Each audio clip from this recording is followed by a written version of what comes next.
എന്താണോ ഈ വാതിലും ജനവാതിലും ഒക്കെ അടച്ചിട്ടിരിക്കുന്നത്? അത് കള്ളനകത്ത് കയറിയ ശേഷം അടച്ചതാ. അപ്പൊ കള്ളനകത്തുണ്ടോ? ഇല്ല, പുറത്തു പോയതിനു ശേഷം. ഇനി എന്റെ ആവശ്യമില്ല.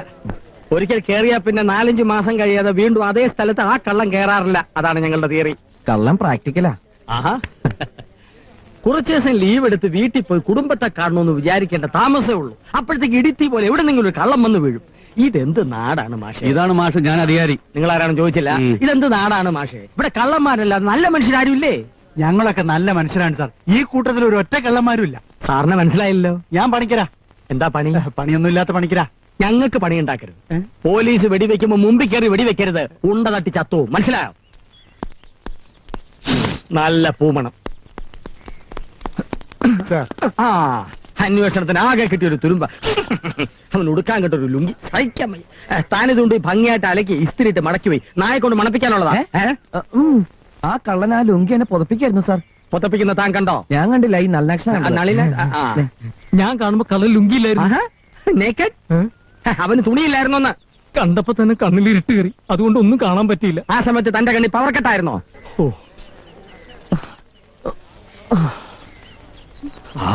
എണീറ്റല്ലോ. ഇനി ആരും പേടിക്കണ്ട. കാര്യമായി മാഷെ ആരോ താങ്ങിയിട്ട്, അല്ലെങ്കിൽ ഇത്രയും ദൂരം പോയി ഇങ്ങനെ ആരും തിരിച്ചു വരില്ല. അത്ഭുതം. മാഷ് ശവായി എന്നാ ഞാനും വിചാരിച്ചേ. ഇയാള് പോയില്ലേ? ഇല്ല. ഇനി ബോധം കെട്ട് മാഷ് വീഴണ്ട. ഈ കള്ളനെ ഞാൻ പിടിച്ചിരിക്കും. നടക്കാത്ത സംഗതി വിളിച്ചു പറഞ്ഞു വെറുതെ നാറണ്ട. സാറിനെ കൊണ്ട് ഈ ജന്മം ഈ കള്ളനെ പിടിക്കാൻ പറ്റില്ല. അതെ, പിടിക്കാൻ പറ്റില്ല. അത്രയ്ക്ക് ഉയരത്തിലാ കള്ളന്മാരും കള്ളന്മാരെ സഹായിക്കുന്നവരും നിൽക്കുന്നത്. ഇൻസ്പെക്ടർക്കും ഇൻസ്പെക്ടറുടെ തലയിലിരിക്കുന്ന ഇതിലും വലിയ ഇൻസ്പെക്ടർമാർക്കും ഒക്കെ അതറിയാം. അറിഞ്ഞിട്ടാരും പിടിക്കണില്ല. എന്താ കാര്യം? സത്യവും ധർമ്മവും ആത്മാഭിമാനവും ധൈര്യമുള്ള ഒരു ഇൻസ്പെക്ടറും ഇന്നവരെ നാട്ടിൽ വന്നിട്ടില്ല. അത് തന്നെ കാര്യം. തന്റെ ചെറിയച്ഛൻ എടുത്തതും കാറ്റുടുപ്പല്ലേ? ചെറിയച്ഛൻ പേര് ഹെഡ് കോൺസ്റ്റബിളാ. ചെറിയച്ഛന്റെ തലയിൽ സാർ ഇൻസ്പെക്ടർ ആയിട്ടിരുന്ന പിന്നെ ചെറിയച്ഛനെ എങ്ങനെ കള്ളനെ പിടിക്കണേ? ഈ തൊപ്പി ഒരു ചെറിയച്ഛന് കൊടുക്ക്. 2-ാം ദിവസം കള്ളൻ ലോകപ്പിൽ കിടക്കും. എന്നാ 2 ദിവസം കൊണ്ട് കള്ളനെ പിടിച്ച് ഉള്ളം കൈ വെച്ചിട്ട് ഞാൻ ഡാൻസ് ചെയ്യുന്ന കാണണം. അധികം ഡാൻസ് ചെയ്ത സാറിന്റെ ബെൽറ്റ് കഴിഞ്ഞ് തറ കിടക്കത്തുണ്ടാവുള്ളൂ. ഇനിയെങ്കിലും പോയിക്കൂടെ? അല്ല, പോകാറായില്ലേ ചോദിക്കാം. മനസ്സിലേ? തുറക്കടി വാതില്. ചന്ദ്രപ്പ, ജനാർദ്ദന, ഒരുത്തരും കാണാനില്ലല്ലോ. എല്ലാം പോയി ചത്തോ? ഒരു വാതില് തുറക്കാൻ. നിന്നോട് തുറക്കാനാ പറഞ്ഞത്. തുറക്കാൻ.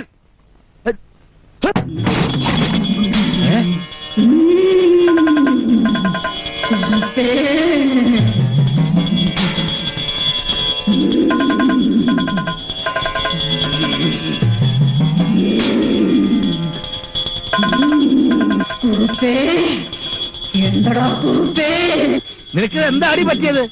സകൽ നെട്ട് ഒറ്റ രാത്രിയോട് ലൂസായോ? എല്ലാം ഒന്നുകൂടി ടൈറ്റായി. അകത്ത് പൂജ നടക്കുക. വാതിൽ തട്ടി ബഹളം വെച്ച നിങ്ങളുടെ സകല നട്ട് ഞാൻ അഴിച്ചിടും.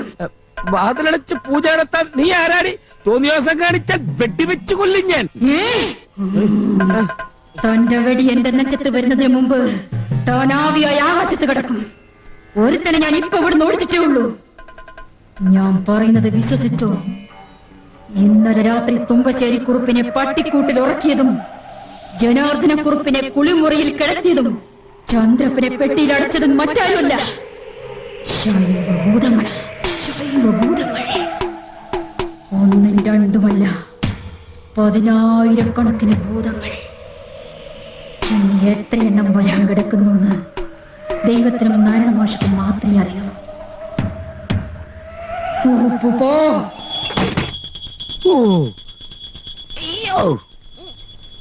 ദൈവമേ, അവള് ഫ്യൂസായി. അയ്യോ അയ്യോ.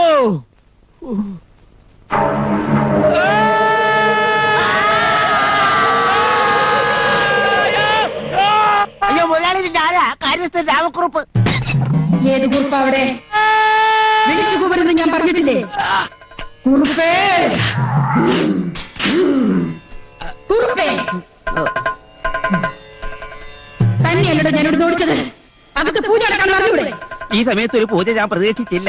പ്രതീക്ഷിക്കരുത്. പ്രതീക്ഷിച്ച പ്രതീക്ഷ പലതും പ്രതീക്ഷയല്ലാതാവും. ഇപ്പോഴത് മനസ്സിലായി. ഇനി പ്രതീക്ഷിക്കൂല. പ്രസാദം വാങ്ങിച്ചോളൂ. ഓം നമഃ ശിവായ.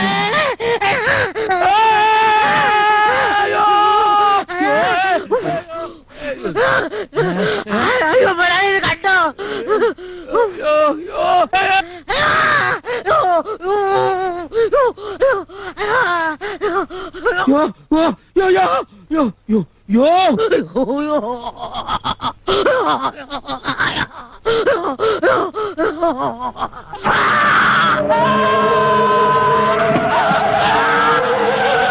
എന്റെ നടുപോയേ. വെള്ളം വെട്ടിത്തിളച്ചു പോയടാ. എന്തൊക്കെ ഉരുണ്ട് വീഴുന്നുണ്ടല്ലോ, ഭൂമി കുലുക്കുന്നുണ്ടോ? എന്ത് കുലുക്കം? വെട്ടിക്കിടന്ന് നിനക്ക് ഭ്രാന്തായോ? വല്ലാത്ത ചൂട്. ഞാൻ പോയി തണുത്തോളം കൊണ്ടുവരാം. നീ പേടിക്കാണ് കെടാ. അയ്യോ അയ്യോ അയ്യോ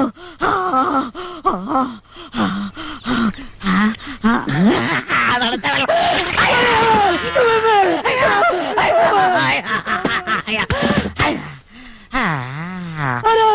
അമ്മേ, അയ്യോ.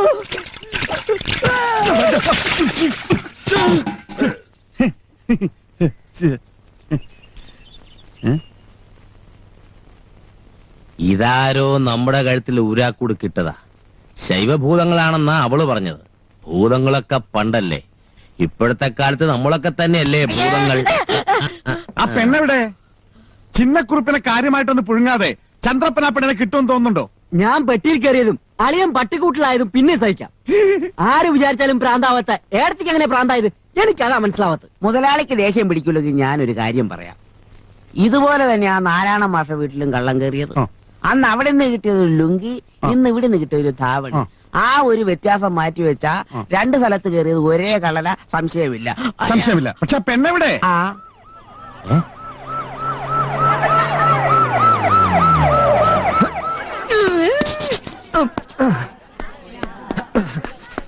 ആ ഇൻസ്പെക്ടർ മുഹമ്മദ് പാറക്കൽ, താനാണോ ചന്ദ്രപ്പൻ? ഞാനല്ല, ഇവനാണ്. ഞാനല്ല അവൻ. ഇങ്ങോട്ട് വാ, കേറ് ജീപ്പില്. അവനെ കൊണ്ടുപോകണം. ഒരിക്കാൻ പറ്റില്ലല്ലോ കുറുപ്പേ. ഇവനോട് ചിന്നക്കുറുപ്പിന്റെ ഏട്ടന്റെ മോൾ എവിടാണെന്ന് പറയാൻ പറ. AC ജീപ്പാണ്. പടിയുണ്ട്, സൂക്ഷിക്കണേ. ഇവര് കല്യാണം നിശ്ചയിച്ച പെണ്ണ അവള്. ഈ തൊപ്പി വെച്ച് എന്നുമ്പിൽ തമാശ കളിക്കരുത്. ഞാൻ മൂർഖനാ, കരിമൂർഖൻ. അപ്പൊ ഈ കാണുന്നതാണോ മോലാലിയുടെ പത്തി? അതോ ഇനി വേറെ ഉണ്ടോ? നോക്കിയിരിക്കാതെ അവനെ ജീപ്പിലേക്ക് എടുത്ത്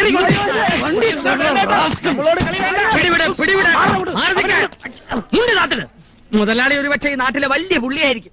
അങ്ങ് തിരുവനന്തപുരം വരെയും ഡൽഹി വരെയും ഒക്കെ കൈയും കാലും നീണ്ടു നിവർന്നങ്ങനെ കിടക്കുന്നുണ്ടാവും. എന്ന് വെച്ച് അതെങ്ങാനും എടുത്ത് യൂണിഫോമിൽ തൊട്ടാലുണ്ടല്ലോ, വേഷം കൊണ്ട് ഞാനൊരു ഇൻസ്പെക്ടറാ, പക്ഷെ ദേഷ്യമെന്ന തനി ഐജിയാ. ഇതിലും വലിയ വേഷങ്ങൾ കിട്ടുന്ന അലോട്ടപ്പന്മാർ എന്റെ കയ്യിലുണ്ടോ? ഒന്ന് കറക്കുകയേ വേണ്ടൂ. പൊതിഞ്ഞു കെട്ടി സ്ഥലം വിടാൻ തിരുവനന്തപുരത്ത് ഓർഡർ വരും. അത് ഞാൻ വരുത്തി കാണിക്കണോ? നീ ഇറങ്ങി പോഴേന്ദ്രപ്പ. ഇൻസ്പെക്ടർമാൻ ഇപ്പോഴാ കാര്യം മനസ്സിലായത്. ചന്ദ്രപ്പ പോലെ പ്ലീസ്. ഇവിടുന്ന് തിരുവനന്തപുരത്തോട്ട് ഒരു STD വിളിച്ച് അവിടുന്ന് ഇങ്ങോട്ടൊരു STD വരാൻ ഏകദേശം എന്ത് സമയം എടുക്കും? ലൈൻ കിട്ടിയ ഒരു 30-35 സാർ. ലൈൻ കിട്ടിയ ഒരു 30-35 മിനിറ്റ് എടുക്കും സാർ. അതുവരെ നമുക്ക് വനെ പൊരിച്ചൂടെ? കടിച്ചു തിന്നട്ടെ. കൊച്ചുഷ, എന്താ സാർ? കൊച്ചുഷ, അനക്കമില്ല. ലൈൻ കട്ടായി എന്നാ തോന്നണേ. കട്ടാവാണ് സാർ. കോഡ് മാറ്റി ഒന്ന് കറക്കി. ലൈൻ കിട്ടി കൊച്ചുഷ, ലൈൻ കിട്ടി. എന്റെ പൊന്ന് സാറേ, ഞാനും അളിയനും തമ്മിൽ ഒരു കച്ചവടം ഇല്ലേ? പിന്നെ എന്തിനാ ചത്ത പോലെ നിന്നേ? ഇടി കിട്ടിയ സോങ് കൊണ്ട് ഉറങ്ങിപ്പോയതാ. ഇന്നലെ രാത്രി ഞാൻ ഉറങ്ങിയിട്ടില്ല, പെട്ടിനകത്തായിരുന്നു. സത്യം പറഞ്ഞോ? ദാ കാണുന്ന ട്രോഫികൾ മുഴുവൻ ഞാൻ ഇടി കൊടുത്ത് മേടിച്ചത്. ഇൻസ്പെക്ടർ മുഹമ്മദ് പാറക്കൽ. അങ്ങനെ ഒരാളെ കേട്ടിട്ടുണ്ടോ? ഇല്ല. ഇല്ലേ? എന്നാ അത് ഞാനാ. സത്യം പറ, ആ പെട്ടിക്കകത്ത് വേറെ എന്തൊക്കെ ഉണ്ടായിരുന്നു? ഞാൻ കയറിയ പെട്ടി ഞാൻ മാത്രമേ ഉണ്ടായിരുന്നുള്ളൂ.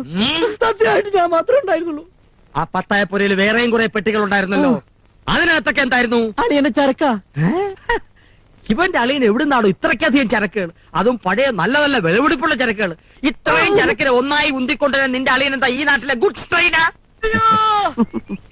തളിനാക്ഷം വന്ന് വിവരം പറഞ്ഞപ്പോ കടയും പൂട്ടി ഞാൻ ഓടി വരുമ്പോ ഇത്രയും സന്തോഷമുള്ള കാര്യമാണെന്ന് ഞാൻ വിചാരിച്ചില്ല. നല്ല സ്റ്റൈലൻ ഇടി. അളിയൻ അന്ന് കിട്ടിയ ഇടിയും ഇപ്പോ കേൾക്കുന്ന നിലവിളിയും തമ്മിൽ പറയത്തക്ക എന്തെങ്കിലും വ്യത്യാസം തോന്നുന്നുണ്ടോ? കൊണ്ടേ പറയണം. ചെറിയച്ചനോട് പറഞ്ഞാൽ അത് അഡ്ജസ്റ്റ് ചെയ്യിക്കാം. ഒരു വ്യത്യാസമില്ല. അതേ ഇടി, അതേ നിലവിളി. കരയുന്നത് ഞാനല്ലാത്തത് കൊണ്ട് ശബ്ദത്തിന് ഇത്തിരി വ്യത്യാസം തോന്നും. അയ്യോ. അത് സാരില്ല. ഈ ഇടി ഇപ്പം നിൽക്കും. തുമ്പശ്ശേരി കുറിപ്പ് തിരുവനന്തപുരത്തേക്ക് STD വിളിക്കാൻ പോയിരിക്കാം. ഇടിയുടെ സ്റ്റൈൽ വെച്ച് നോക്കുമ്പോ ലൈൻ കിട്ടി വരുമ്പോഴേക്കും ചന്ദ്രക്കുറിപ്പ് ഏതാണ്ട് STD ആവും.